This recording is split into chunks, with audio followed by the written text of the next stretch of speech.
بسم اللہ الرحمن الرحیم الحمد للہ رب العالمین والصلاة والسلام علی سید المرسلین۔ ہمارا اصول شاشی کا سبق جاری و ساری ہے اور ہم استعارہ کا بیان پڑھ رہے ہیں۔ کل ہم نے سبب اور مسبب یعنی سبب اور اس کے حکم کے متعلق جو استعارہ ہوتا ہے اس کی مثال ہم نے پڑھی تھی، اور ہم نے حررتو کے لفظ سے طلاق کے ثبوت کے بارے میں پڑھا تھا کہ اگر کوئی بندہ حررتو کی بولتا ہے اور اس سے طلاق مراد لیتا ہے تو اس کو طلاق واقع ہو جائے گی، کیونکہ یہ استعارہ ہے۔ استعارے کا مطلب کیا ہوتا ہے؟ لفظ سے لفظ کو مجازی معنی کے لیے استعمال کرنا، یہ استعارہ ہوتا ہے۔ تو حررتو کے اس کا حقیقی معنی تو مل کے رقبہ کو آزاد کرنا ہوتا ہے، لیکن اس کا مجازی معنی جو ہے وہ مل کے بدعا کو آزاد کرنا، مل کے بدعا کو زائل کرنا، اس کی مجازی معنی ہوگی۔ تو حررتو کے کا الفاظ استعمال کر کے طلاق مراد لینا، اور یہ استعارہ ہے۔ حررتو کا کی جو مجازی معنی ہے وہ طلاق ہے۔ تو اب یہاں پر سوال یہ ہوتا ہے کہ اب اس کو طلاق ہوگی تو وہ طلاق کون سی ہوگی؟ طلاق رجعی ہوگی یا پھر طلاق بائنہ ہوگی؟ تو یاد رکھیں طلاق کی تین اقسام ہیں: طلاق رجعیہ، طلاق بائنہ اور طلاق مغلظہ۔ اگر کوئی بندہ اپنی بیوی کو ایک ساتھ تین طلاق دیتا ہے، طلاق ہے، طلاق ہے، طلاق ہے، تو یہ طلاق مغلظہ کہلاتے ہیں۔ انت طالقن، انت طالقن، انت طالقن، تینوں طلاق کے ایک ساتھ دے دیں تو یہ طلاق مغلظہ ہو جائے گی، وہ عورت اس کے نکاح سے فوراً نکل جائے گی، عدت گزارے گی اور فوراً نکل جائے گی، اب وہ اس کے لیے حلال نہیں ہوگی۔ اس کے بعد ہے طلاق رجعی۔ طلاق رجعی کے اندر کیا ہوتا ہے؟ بندہ اپنی بیوی کو ایک طلاق دیتا ہے کہ انت طالقن، تمہیں طلاق ہے، پھر اس کو چھوڑ دیتا ہے، پھر وہ عورت جو ہے وہ عدت گزارتی ہے، اور اسی عدت کے دوران مرد اگر رجوع کرے تو وہ عورت دوبارہ اس کے نکاح میں لوٹ آئے گی، دوبارہ نکاح کرنے کی حاجت نہیں ہے، ٹھیک ہے، اور عدت کے دوران ہی وہ اس کے نکاح میں لوٹ آئے گی، تو اس کو طلاق رجعی بولتے ہیں۔ دوسری طلاق ہوتی طلاق بائنہ۔ طلاق بائنہ وہ طلاق ہوتی ہے کہ جو اس عورت کو اگر دی تو وہ اس مرد کے نکاح سے تو نکل جائے گی، لیکن پھر بھی وہ عورت بغیر جو حلالہ ہوتا ہے، حلالے کے بغیر اس بندے کے نکاح میں آ سکتی ہے، طلاق بائنہ۔ تو وہ اس کے ایک الفاظ ہوتے ہیں، یا میں تمہیں طلاق بائنہ دیتا ہوں، ایسا بندہ کہے، اس کے اندر بھی یہ شرط ہے کہ ایک طلاق دے یا دو طلاقیں دیں۔ تو طلاق بائنہ کے اندر عورت فوراً اس کے نکاح سے نکل جاتی ہے، لیکن پھر بھی اس کے نکاح میں آ سکتی ہے حلالہ کیے بغیر۔ جو طلاق مغلظہ ہے اس طلاق کے اندر عورت نکاح سے نکل جاتی ہے اور بغیر حلالہ کے اسی مرد کے نکاح میں نہیں آ سکتی، ٹھیک ہے۔ تو یہ تین طلاقوں کی اقسام تھی، اس کو آپ سمجھیے گا کیونکہ آگے والی بات کا تعلق اسی چیز کے ساتھ ہے۔ کہتے ہیں ولا یقال لو جعل مجازا عن الطلاق لوجب ان یکون الطلاق الواقع به رجعیا۔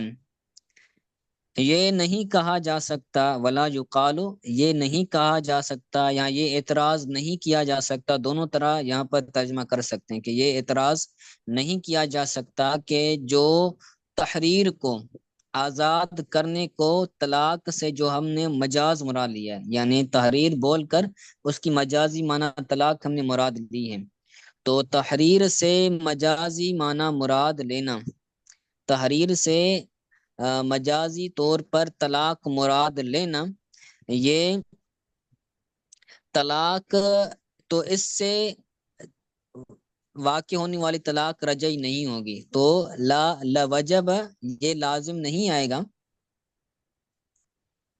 لوجب کہ یہ لازم آئے کہ وہ واقع ہونے والی طلاق رجعی ہو، ایسا نہیں کہا جا سکتا کہ جو ہم نے تحریر کو آزاد کرنے سے جو ہم نے طلاق مجازی معنی مراد لی ہے تو اس طلاق سے طلاق رجعی مراد ہو، یہ ایسا نہیں کہا جا سکتا، ایسا مراد نہیں لیا جا سکتا، یعنی طلاق واقع ہونے والی طلاق سے مراد طلاق رجعی نہیں مراد لے سکتے، بلکہ طلاق بائنہ ہوگی۔ کیوں کہ صریح طلاق کی طرح کہ بندہ اگر اپنی بیوی کو صریح طلاق دے کہ انت طالقن یا طلق تو کی، میں تمہیں طلاق دیتا ہوں یا تم طلاق والی ہے، تو یہ صریح الفاظ ہے۔ تو جو بندہ صریح الفاظ کے ساتھ طلاق کے الفاظ بولے تو اس طلاق سے طلاق رجعی مراد ہوتی ہے،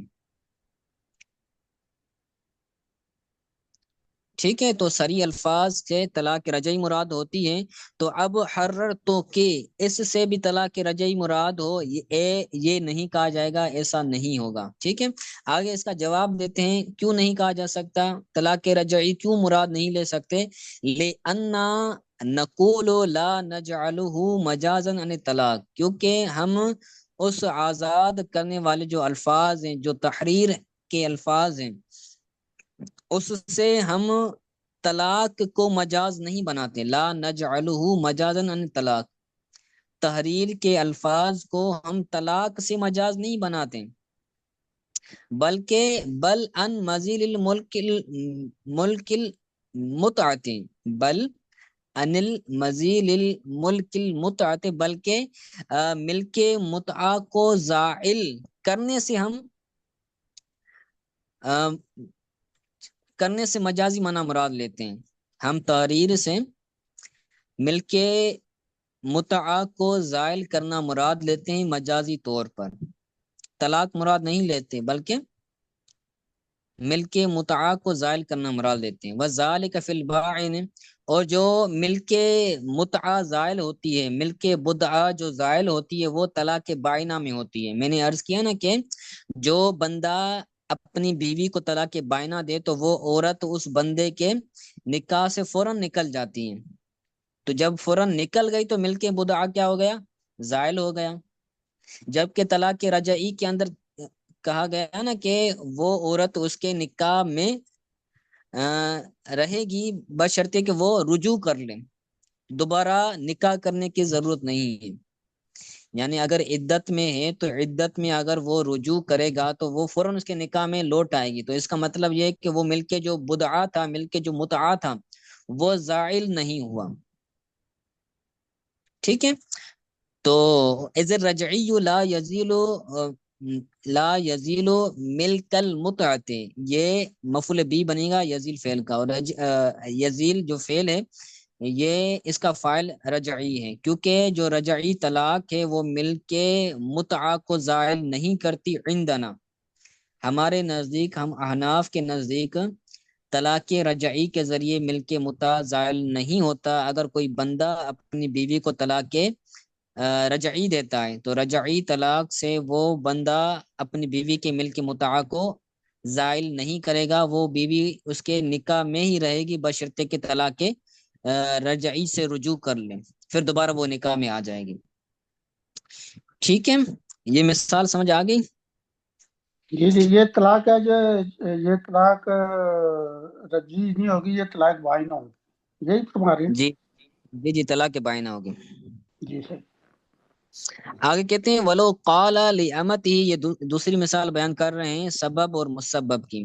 کہتے ہیں ولو قال لامته طلقتك ونوى به التحرير لا يصح، ہم نے پیچھے پڑھا نا کہ سبب بول کر مسبب مراد لے سکتے ہیں، سبب بول کر اس کا حکم مراد لے سکتے ہیں، لیکن مسبب بول کر سبب مراد نہیں لے سکتے۔ تو جو پہلی مثال بیان کی تھی تو اس کے اندر ہم سبب بول کر مسبب مراد لے رہے تھے، تحریر کے الفاظ بول کر جو اس کا طلاق تھی، ملک متعہ کو زائل کرنا تھا، تو وہ مراد لے رہے تھے۔